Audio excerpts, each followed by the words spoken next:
lo que está pasando, sobre todo por qué Tercera Guerra Mundial es tendencia en las redes sociales por estas horas. Así que te damos la bienvenida, Susana Magnana, como siempre, que es un placer que nos expliques sobre conflictos internacionales y escuchar toda tu sabiduría. Muchas gracias. Muchas gracias a vosotras por la invitación. Por un momento temí que tendría que comentar acerca de la ropa, pero coincido mucho con lo que dices. Los colores son importantes y a veces menos es más, claro. Menos es más. Sí, claro. Sí, claro que sí. Para resultar elegante creo que sí, pero bueno, ahí también están compitiendo por ser vistosas, ¿no? Por ser llamativas. Me impresionó el moño de Jennifer López. Es Yo creo que impresionante. cada vez le añade una vuelta más a esas trenzas. Eso da que hablar. Mucha o poca tela, nunca se sabe del todo. Pero creo que Gwyneth Paltrow hace rato que pasó las 4 décadas y me animo a decir que está más cerca de los 50, más de los 50, o pasados es los verdad, 50, me hacía señas como diciendo.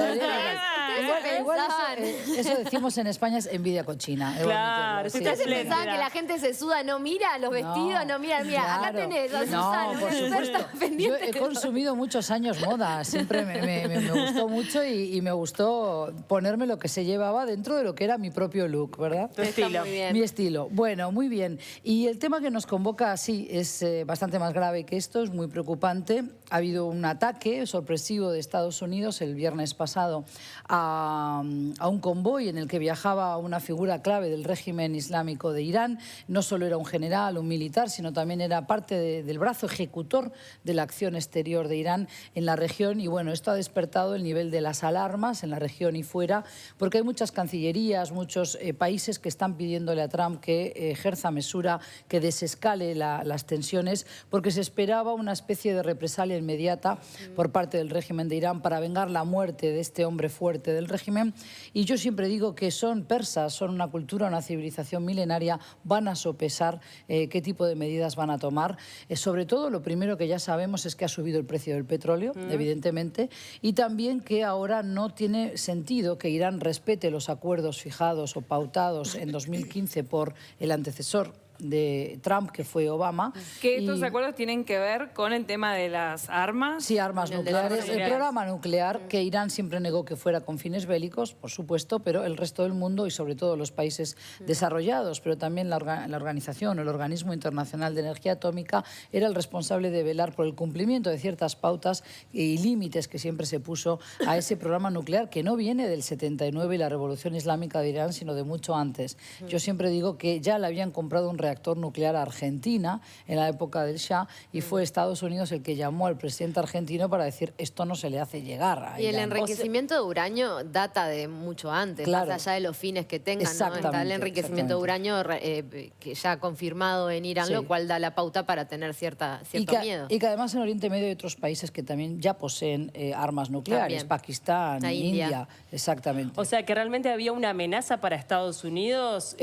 Yo no diría que había una amenaza para Estados Unidos. Hay un tira y afloja, hay unas tensiones siempre latentes entre las distintas administraciones estadounidenses, desde la de Carter, desde lo que fue la toma de los rehenes en la embajada estadounidense en Teherán. La película Argo da cuenta de ese capítulo, lo digo para quienes nos escuchan y quieren resumir capítulos de la historia, deben mirar la película, pero hay un imaginario colectivo en Estados Unidos que ya asocia a Irán con un eje del mal, que ya asocia a la República Islámica de Irán, ya estos hombres de barbas, digamos, los ayatolás y los clérigos, con algún tipo de amenaza terrorista. Pero hay que entender que como Estado terrorista directamente. Claro, como Estado terrorista, pero hay que defender también que hay un pueblo iraní que no necesariamente tiene por qué ser asociado con el régimen. Por más imágenes que nos lleguen bastante sorpresivas o bastante impactantes de esas exequias o esos funerales que se están celebrando desde el sábado, muy masivos y que no veríamos en otra parte del mundo, pero bueno, eso es parte de la retórica y la propaganda también del régimen de Irán.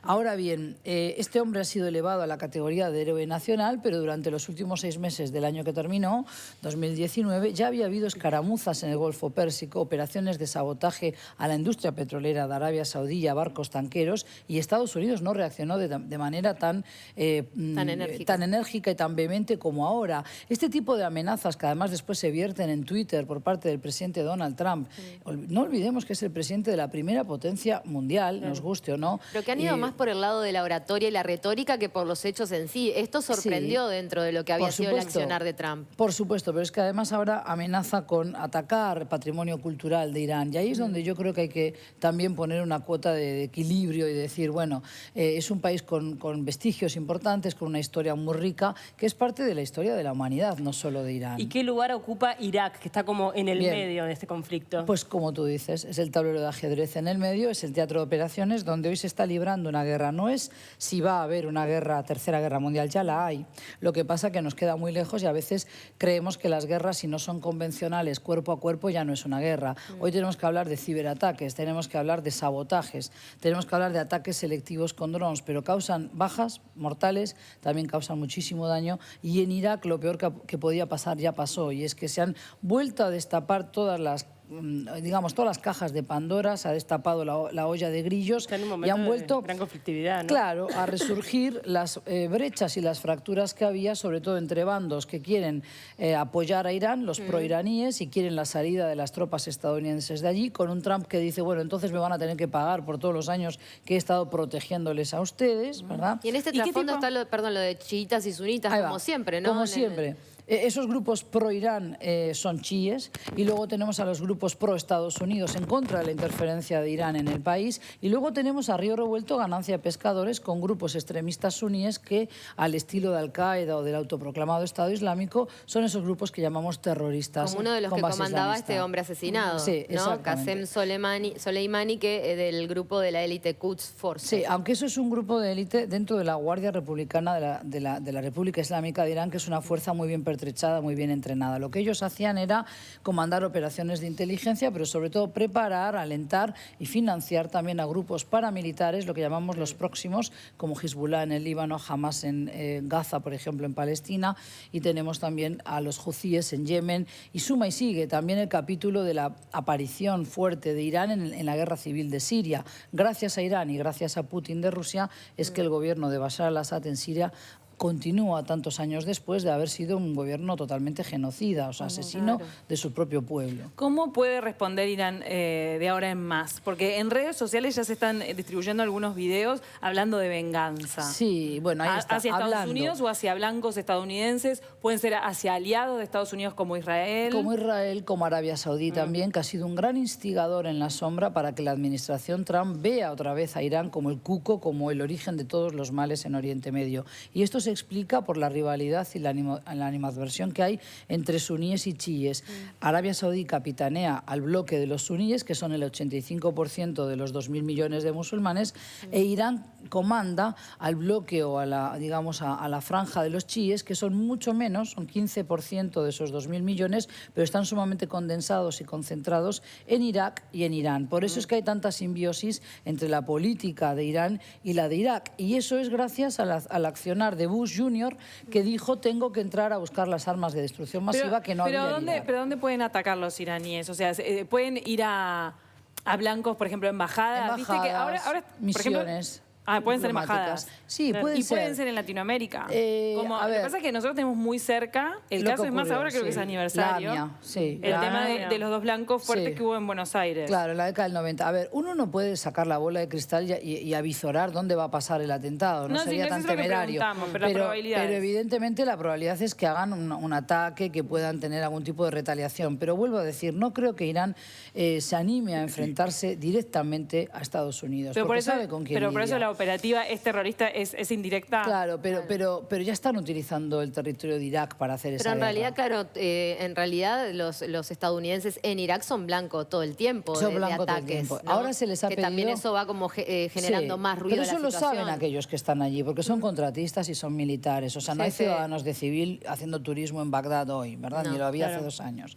Entonces, yo creo que a los ciudadanos de Irak, estadounidenses en Irak, se les ha pedido que se retiren en la medida de lo posible del país, pero es difícil saber dónde puede haber un golpe de efecto. Recordemos que la República Islámica de Irán también tiene otros socios, tiene a Rusia, tiene, por ejemplo, una relación también distinta de la que tiene con Estados Unidos, por suerte, con Francia o con algunas potencias europeas como Alemania, en virtud de esos acuerdos firmados en el 2015, que ahora nos anuncia a bombo y platillo que no va a respetar más. Teniendo en cuenta que este es un conflicto que ya lleva muchísimos años, ¿el desenlace podría darse en un periodo relativamente corto o va para largo? No necesariamente tiene por qué ser inmediato. Como digo, creo que van a planificar sus acciones y van a ver de qué manera queda reacomodado ese tablero de ajedrez. Porque vuelvo a decir, no creo que se enfrente en lo que es una deflagración o un conflicto bélico en toda regla en contra de la primera potencia militar del mundo. Ahora bien, evidentemente esto tensa la cuerda una vez más y lo que sí sirve es a los intereses de Estados Unidos, que volverá a decir,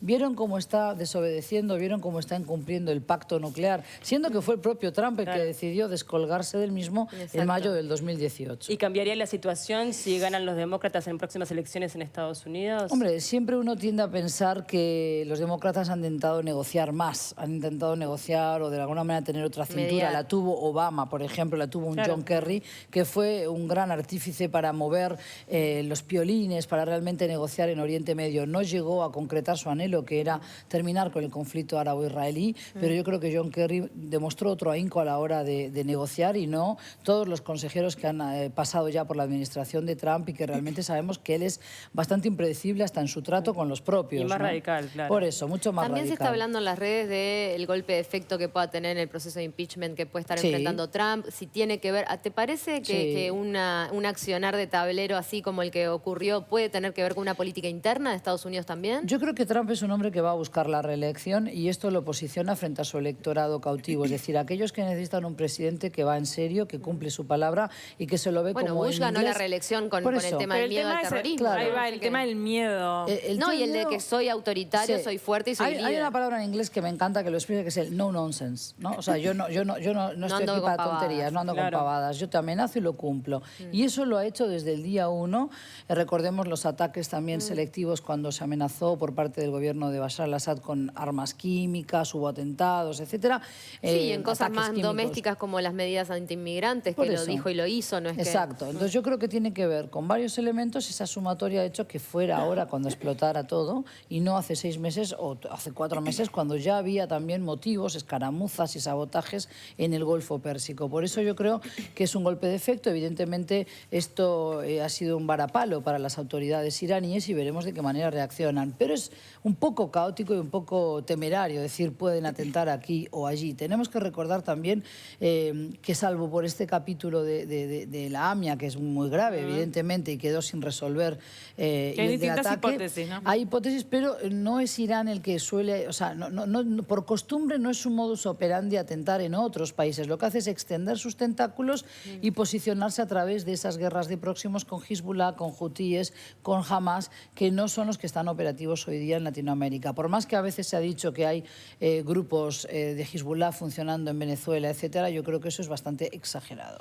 También hay que ver lo que dice la comunidad internacional ahora frente a este accionar de Estados Unidos, cuando en realidad, según lo que son los protocolos de la ONU, también no había un peligro inminente de un ataque por parte de esta rama terrorista. Tampoco está claro que, como dice Trump, sean más fuertes que Al-Qaeda. Entonces hay que ver cómo reacciona ahora, ¿verdad? Sí, yo creo que la ONU le pidió mesura al presidente Trump y también Boris Johnson, un hombre que de alguna manera se asocia en su estilo, en su forma de defender ese nacionalismo británico a ultranza a través del Brexit, con Trump. Entonces él mismo dice que hay que desescalar. Y la propia Arabia Saudí tiene mucho temor a lo que pueda pasar. Es un país que invierte en compra de armamento estadounidense, pero no tiene el know-how, no tiene la experiencia vital que tiene militarmente hablando un país como Irán, que estuvo 8 años peleando una guerra, librando esas guerras con Irak, 1 millón de muertos en cada bando. Ningún vencedor y todos vencidos, por supuesto. Claro, tal cual. Susana Mangana, como siempre, es un placer escucharte. Muchas gracias un placer por haber estar aquí con compartido. vosotras y feliz año para las 3. Feliz año para ti.